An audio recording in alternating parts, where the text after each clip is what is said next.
We live in a culture that tells us we need more stuff to be happy. More money, more status, more possessions, and more people. Specifically that special person you call your spouse or lover. But what if I told you that a 2,000-year-old philosophical school suggests that kind of thinking is all wrong? Today, I'm going to give you a concrete framework, 7 specific steps, to see if being single is right for you. It'll help you think clearly about your life, your dating options, and how to choose between them. By the end, you'll understand why being single might be the right choice and will know whether it's right for you. We'll start with step 1. The Epictetus test. There is a simple question that cuts through all the nonsense. I call this the Epictetus test, named after the Stoic philosopher who remained single his entire life. Here's the question. What would happen if your special person disappeared tomorrow? Not died. That's tragic and different. Just disappeared. It's a thought experiment, so imagine they're gone with no contact and no explanation, neutrally. What would actually happen to your life? If your honest answer involves phrases like, I wouldn't know who I am. I couldn't function. My life would have no meaning. I'd be completely lost. Then you've identified a philosophical problem. You've outsourced your identity, your purpose, your sense of self to another person. As the Stoics reminded us, we can't control the lives of other people and should try to remain independent when we can. Epictetus taught that we suffer not from events themselves, but from our judgments about events. If losing someone would destroy you, the problem isn't that relationships are risky. The problem is that you've built your entire sense of self on something you don't control. And we want our happiness, as much as possible, to depend on things within our control. That's what our next step, step 2, is the control audit. It's a way of categorizing everything related to your romantic life. Here's how you do it. Take out a piece of paper. Draw a line down the middle. On the left side, write, things I control. On the right side, write, things I don't control. Now, be brutally honest. In your romantic life, what do you actually control?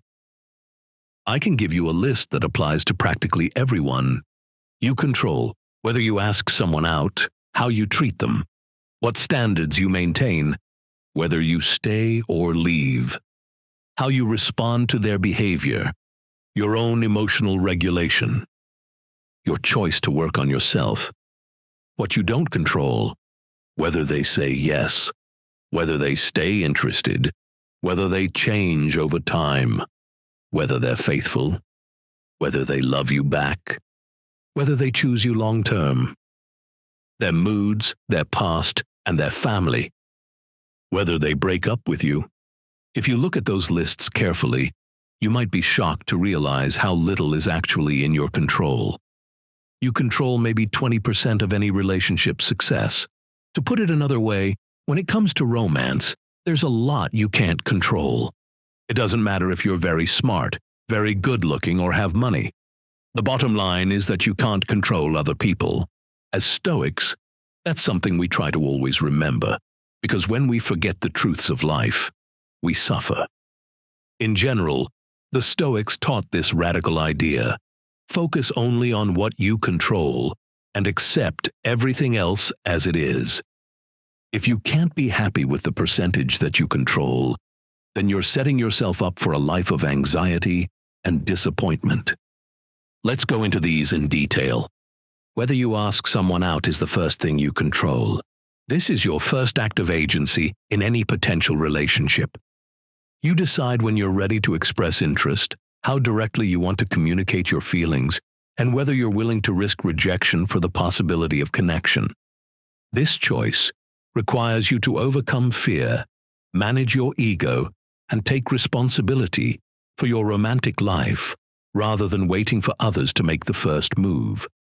It's about recognizing that you can't control their response, but you can absolutely control whether you give yourself the chance to find out what that response might be. How you treat them is something you control. Every interaction is a choice between kindness and cruelty, respect and dismissiveness, generosity and selfishness. You control whether you listen when they speak, remember what matters to them, show up when you say you will, and speak to them with consideration even during disagreements. This encompasses everything from daily courtesy to how you handle major conflicts.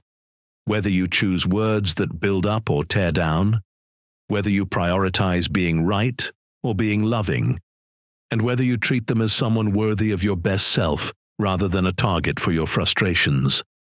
What standards you maintain is under your control. Your standards are your relationship compass, the non-negotiables that guide your decisions about who you date and what you'll accept. You control whether you require honesty, respect, effort, and basic human decency from partners, or whether you compromise these fundamentals out of loneliness or fear. This means knowing your values and having the courage to walk away from relationships that violate them, even when it's painful. Standards aren't about perfection, but about maintaining your self-respect and creating space for healthy love to flourish. Whether you stay or leave is under your control. Perhaps your most powerful relationship control is the exit door. You always have the choice to leave. This doesn't mean running at the first sign of trouble, but recognizing when you've given genuine effort and the relationship remains harmful or fundamentally incompatible. You control when to work through problems versus when to protect yourself by leaving. This choice gives you power even in difficult relationships, because it reminds you that you're choosing to be there, not trapped, which changes how you show up entirely. How you respond to others' behavior is under your control.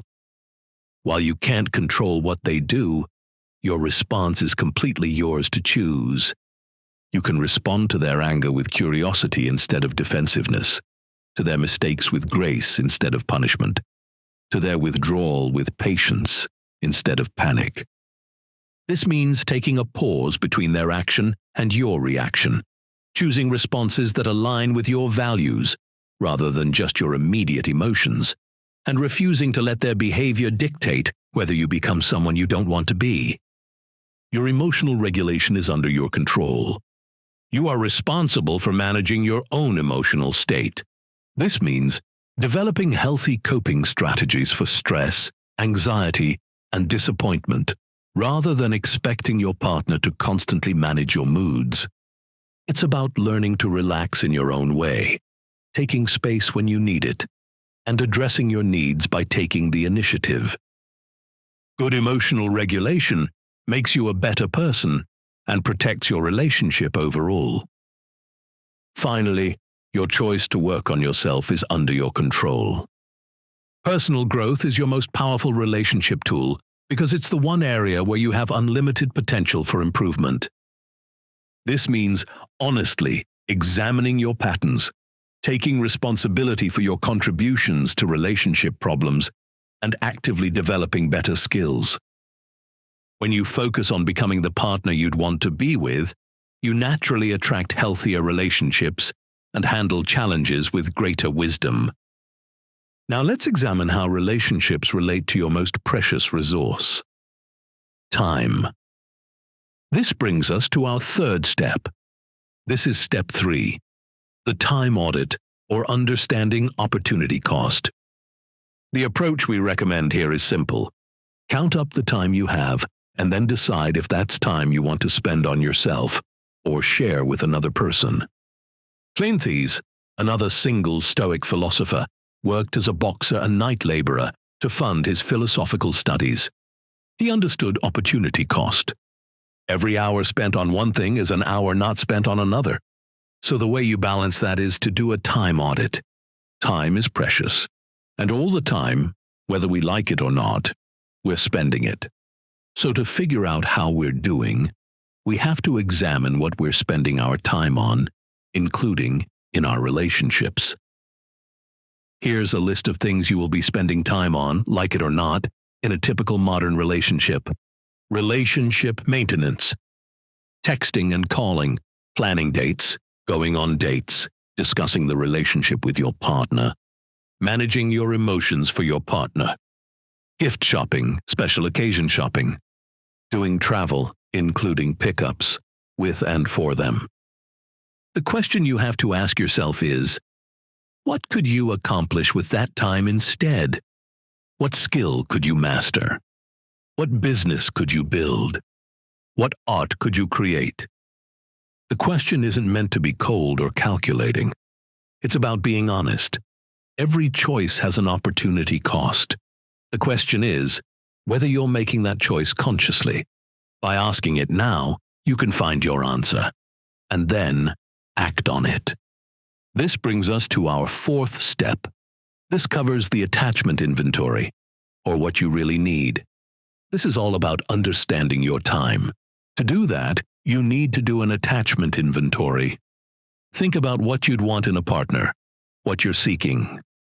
Some common answers are emotional support when you're down, someone to share good news with, physical affection, sex, social status, financial security, help with decisions, validation, someone to do activities with, and someone who helps you feel less lonely.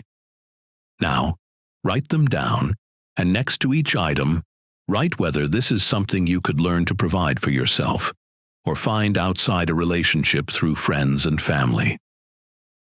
The truth is that a lot of what we think we need from romantic partners, we can get elsewhere, or develop within ourselves. The question becomes, are you looking to date someone because you genuinely enjoy their company, or because of psychological wants and needs you could meet in other ways? For advice on this, we turn to Marcus Aurelius, who wrote, "Very little is needed to make a happy life." The question is, have you learned to be happy with that very little? Or are you demanding that another person make up for what you haven't developed in yourself? Being single isn't just the absence of a relationship.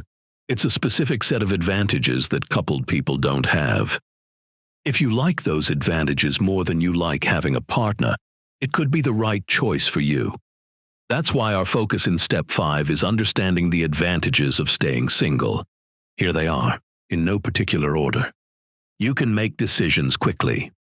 When you want to move cities, change careers, or travel the world, how long does it take you to decide? It could be as little as a couple of hours. Compare that to couples who need to have 17 conversations, consider two people's careers, and negotiate compromises. That speed can be a competitive advantage. You can achieve greater self-knowledge. When you're alone with your thoughts, what do you discover? In relationships, we often become performers, managing our image and reacting to another person's needs. When you're single, you can dig deeper into who you actually are, what you actually want, and what you actually believe. This is something the Stoics deeply valued, and which can give us all a better quality of life. You can have a high risk tolerance for big life changes. Think of the biggest risk you could take right now, if you are or were single. You could start a business that might fail. You could move to another country. You could spend 6 months learning a new skill. Single people can take risks that would be relationship killers. You can have uncompromised values and value alignment. Your values don't have to be negotiated with anyone else. If you believe in minimalism, you can live minimally. If you value intense focus, you can work intensely. If you value adventure, you can be adventurous. No compromise required. You have the freedom to pursue your own interests. This one is a big one. When you're with someone else, you will have to make compromises, and some of the things that you would prefer to do, you just won't be able to do as much. Usually because your partner doesn't find them interesting. Especially if what you want to do involves taking trips or big commitments. Many partners won't like it, and eventually you'll stop. If you're single, and you have an interest that takes time and commitment, by staying single, you can really enjoy it.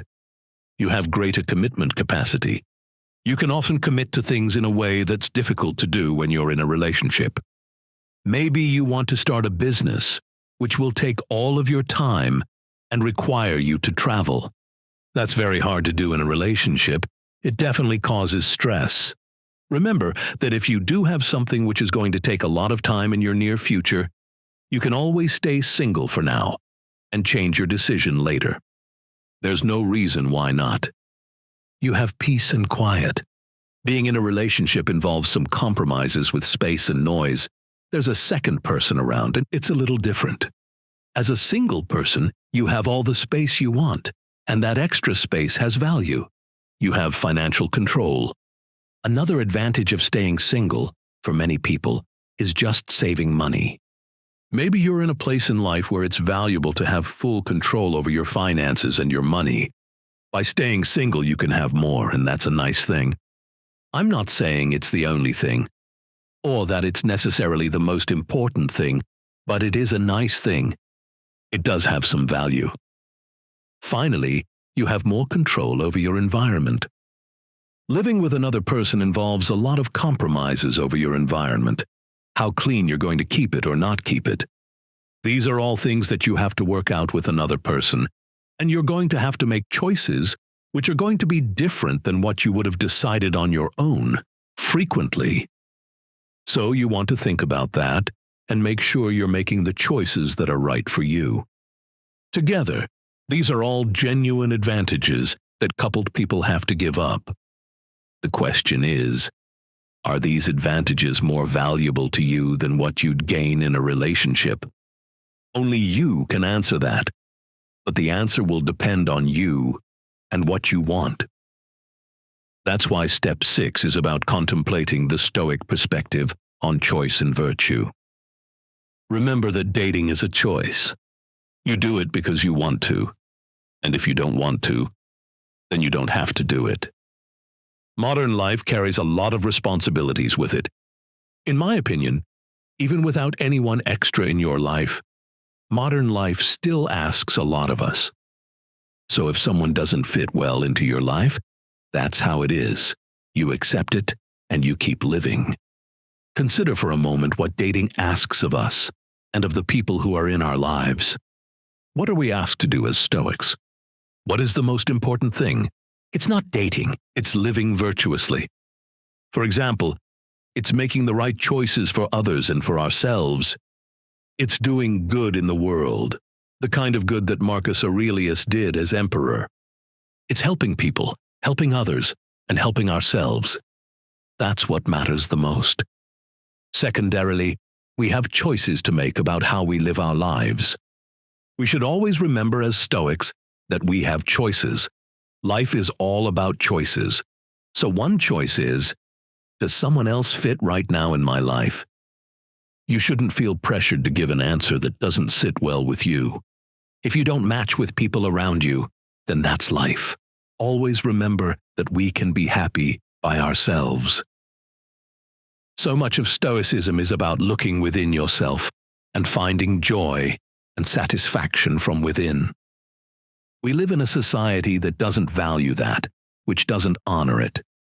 So much of the messages we hear are based around buying more and getting more, whether it's money or status or possessions. Stoicism subverts that. Stoicism tells us that real happiness comes from within, so that means it isn't dependent on anything external or a second person. Remember also, as Stoic thinking frequently reminds us, things could be worse. Dating a bad person can bring horrible consequences into your life. It can bring turmoil. It can bring sadness. It can involve lots of moral compromises if the person you're dating is not honest or asks you to make choices which you know you really shouldn't make. Furthermore, all you have to do is look at the history of very expensive divorces to see relationships that, if the person in question had known what would happen, they would not have started. When you date someone, you don't know the future, so it's really incumbent on you to try very hard to choose right. And if you don't know what to choose, then you make the choice not to choose that future. That's okay. So now we've gone over why you might want to stay single, the advantages and disadvantages, what you're getting and what you're giving up. It's time to integrate them all in Step 7, the 4-week experiment. Whether you're currently single or not, try this experiment for a month. Take a week that you treat as your Relationship Awareness Week. Notice every time you think, if only I had someone. Write it down. What specifically do you think you're missing? By the end of the week, you'll have a list of those thoughts. After that, try a week where you see what would happen if you acted on those thoughts without a partner. In other words, every time you catch yourself wishing for a partner, redirect that energy towards something you control. Want someone to share good news with? Call a friend.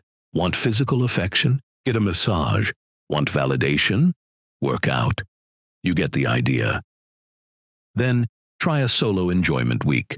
Practice enjoying things alone that most people normally share. Go to a nice restaurant by yourself. See a movie alone. Take a weekend trip solo. Notice what's actually uncomfortable versus what you just assumed would be uncomfortable. Finally, end with an evaluation week. Look back on the experiences you've had over these weeks and reflect. What did you actually miss versus what you thought you would miss? What did you discover about yourself? What advantages of being single did you actually experience?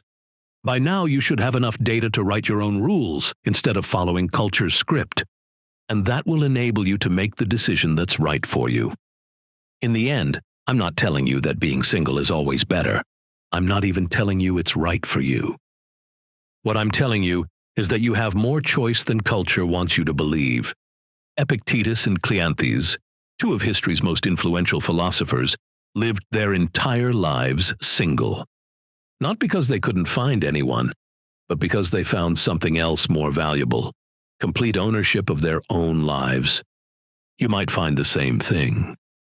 Or you might decide that what you'd gain in a relationship is worth what you'd give up. But now you can make that choice consciously, based on your own values and your own cost-benefit analysis, instead of just following the cultural script that says you need someone else to be complete. The Stoics were right about one thing: we control very little in life. But we do control our choices, and sometimes the most radical choice is to choose yourself. If this video helped you take back control of your life, leave a comment below sharing which strategy resonated most with you. Your insight might be exactly what another viewer needs to choose the right relationship, and remember to subscribe for more Stoic wisdom that builds mental strength and practical resilience.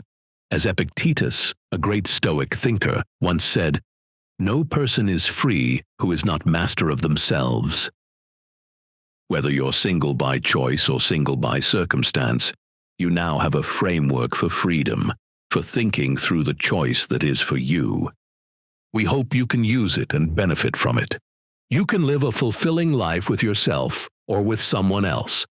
The choice is yours. Whatever you do, believe in your reasons and be proud of your choice. We'll see you in the next one.